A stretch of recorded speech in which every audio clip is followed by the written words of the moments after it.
नमस्कार, एनडीटीवी राजस्थान देख रहे हैं आप। मैं हूं अनिल ठाकुर। चलिए शुरुआत करेंगे बुलेटिन की। जयपुर से इस वक्त की बड़ी खबर मिल रही है, जहां सेंट्रल जेल में मोबाइल मिलने का सिलसिला लगातार जारी है।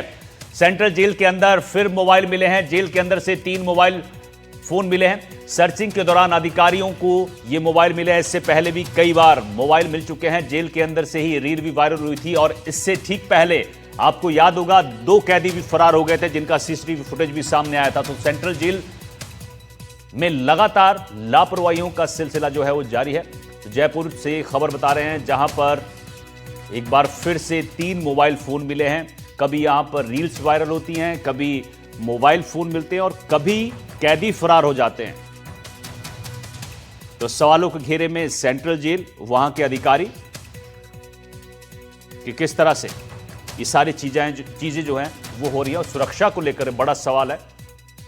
कई खूंखार अपराधी इस जेल में रहते हैं और मोबाइल मिलना चिंता का विषय है। साथ ही इससे पहले 2 कैदी यहां से फरार हुए थे।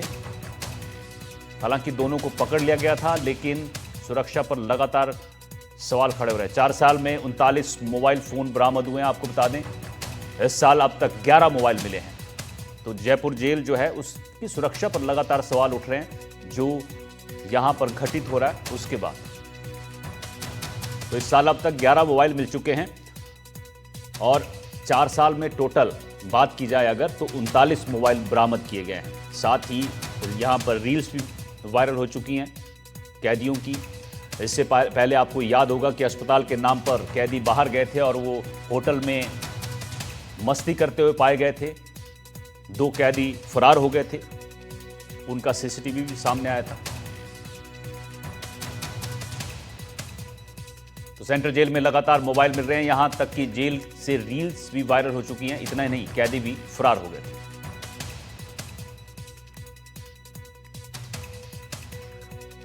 तो लगातार सेंट्रल जेल में सुरक्षा पर सवाल खड़े हो रहे हैं। सुरक्षा से यहां पर खेल हो रहा है। आज एक बार फिर यहां से खबर आई है कि 3 मोबाइल मिले हैं, लेकिन ये अंदर कैसे गए, किसने पहुंचाए, कैसे ये लापरवाही हुई, कौन किसकी मिलीभगत से सब कुछ हो रहा है, ये कई सवाल खड़े होते हैं। विश्वास हमारे सहयोगी हमारे साथ लाइव जयपुर से जुड़े हुए हैं। विश्वास, सेंट्रल जेल में लगातार ऐसी चीजें हो रही हैं जिससे सुरक्षा पर लगातार सवाल खड़े हो रहे हैं। अब 3 मोबाइल मिले हैं। 2 दिन पहले की बात करें तो यहां 2 कैदी फरार हो गए थे, जिनका सीसीटीवी भी सामने आया था। चल क्या रहा है ये? बिल्कुल, देखिए लगातार ये जो सिलसिला है ये जारी है। जो सेंट्रल जेल में मोबाइल मिलने का और जो सुरक्षा में भारी जो चूक है उसका सिलसिला जो है लगातार यहाँ पर जारी है। और ये देखने को मिल रहा है वार्ड 11, 3, 5, 6 में जो मोबाइल है, सर्च ऑपरेशन के दौरान ये मोबाइल फ़ोन यहाँ पर मिले और लगातार इस तरह की जो भारी सुरक्षा में चूक है, लापरवाही है, ये देखने को मिल रही है सेंट्रल जेल में। आपने देखा किस तरह से 2 कैदी फरार हो गए थे।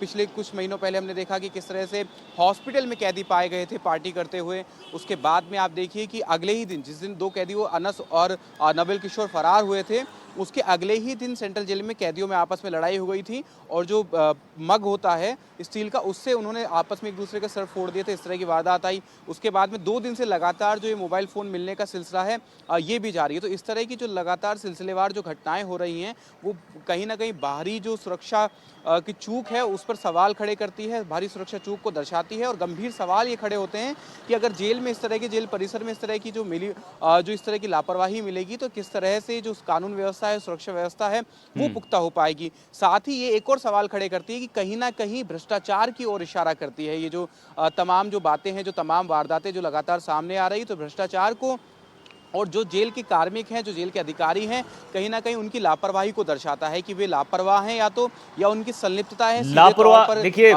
विश्वास, जिस तरह से आप बात करें, लापरवाही की बात अलग है, लेकिन यहां पर मिलीभगत ज्यादा है। अगर मोबाइल अंदर पहुंचाया जा रहा है तो साफ जाहिर सी बात है कि यहां पर पैसा लिया जा रहा होगा। और किस तरह से इससे पहले 2 कैदी फरार हुए थे तो 7 से 8 लोगों पर गाज गिरी थी, पुलिसकर्मियों पर, लेकिन उसके बाद भी सबक नहीं लिया जा रहा है। जी बिल्कुल, देखिए आप बिल्कुल ठीक कह रहे हैं कि कहीं न कहीं लापरवाही से आगे की ये बात है। मतलब लापरवाही में कुछ चूकें मानी जा सकती है, लेकिन लगातार सिलसिलेवार तरीके से जिस तरह से चीज़ें हो रही है, तो ये आदतन बन चुका है कि लापरवाही करना या लापरवाही की आड़ में अगर कोई संलिप्तता है या किसी प्रकार के कोई हित साधे जा रहे हैं, भ्रष्टाचार अगर हो रहा है, तो ये एक तरीके से आदतन हो चुका है। और सिलसिलेवार तरीके से इस तरह की चीज़ें हो रही हैं। तमाम वारदातों के बाद अधिकारी बड़े-बड़े दावे करते हैं कि हम सर्च ऑपरेशन चलाएँगे, हम पूरी इसमें कमेटी गठित करेंगे, जाँच करेंगे, जाँच में देखेंगे। हमने देखा था कि जैसे 2 कैदी जब उस दिन फरार हुए थे, उस दिन 11 जो कर्मचारी हैं वो लगभग सस्पेंड हुए थे, जिसमें 7 कर्मचारी जो हैं जेल प्रहरी थे, 3 आरएसी के कर्मचारी थे, उसके अलावा 1 डिप्टी जेलर भी सस्पेंड हुए थे। तो इस तरह की जो लगातार कार्रवाइयाँ तो होती हैं, लेकिन उसके बावजूद जो कार्मिक हैं वो सबक नहीं लेते हैं और कहीं न कहीं ऐसी लूप होल्स हैं, कहीं न कहीं ऐसी सुरक्षा में खामियां हैं जिनका फ़ायदा उठाकर ये जो कैदी हैं वो इस तरह की वारदातें करते हैं और उसके बाद में जो जेल की सुरक्षा व्यवस्था है उसमें सेंध लगाई जाती है। तो ये गंभीर सवाल जो है लगातार सुरक्षा व्यवस्था जेल की उस पर खड़े विश्वास हैं, उच्च लेकिन उसके अधिकारी बावजूद जो हैं तमाम अधिकारी उनका क्या केवल कहना है, वो दावे क्यों करते हैं। हाथ पर हाथ धरे बैठे हैं? 39 मोबाइल पिछले कुछ सालों में मिल चुके हैं, यहाँ पर इस साल 11 मोबाइल मिल चुके हैं, कैदी फरार हो रहे हैं, रील्स बन रही हैं और अस्पताल के नाम पर होटलों में मस्ती करते हुए जो है कैदी पाए जा रहे हैं। तो जो अधिकारी हैं, जो उच्च अधिकारी हैं, वो क्यों इस पे संज्ञान नहीं ले रहे हैं? जी देखिए, हर बार वही होता है कि जैसे ही कोई वारदात होती है तो उसके बाद अधिकारी आते हैं, उसके बाद में एक्शन प्लान पूरा तैयार किया जाता है, कमेटियां गठित की जाती हैं। इस प्रकार के दावे किए जाते हैं कि जो कमेटियां हैं वो जांच करेंगी और जांच के बाद में पता लगाया जाएगा कि किसकी संलिप्तता है।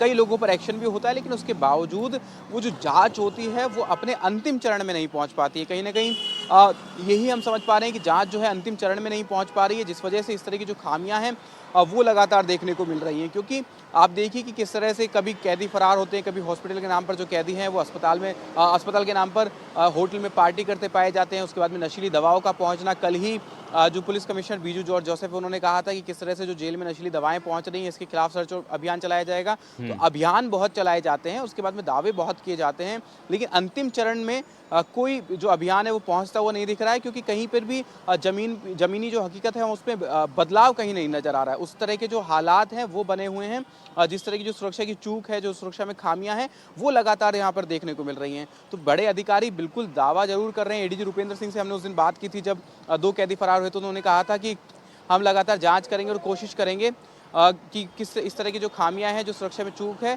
उसको पकड़ा जाए, उसको समझा जाए कि किस तरह से ये हो रहा है, पूरा एक रोड मैप तैयार किया जाए और इस तरह की सुनिश्चितता प्रतिबद्धता के साथ में सुनिश्चितता की जाए जेल कार्मिकों की तरफ से कि किसी प्रकार की जो खामी है वो ना हो। लेकिन उसके बावजूद ठीक है। इस तरह की वारदातें जो सामने आई कि हमने देखा कि 2 दिन से लगातार मोबाइल फ़ोन मिल रहे हैं। ठीक है विश्वास, अब एसआईटी जांच की बात की जा रही है। बहुत बहुत शुक्रिया आपका इस जानकारी के लिए।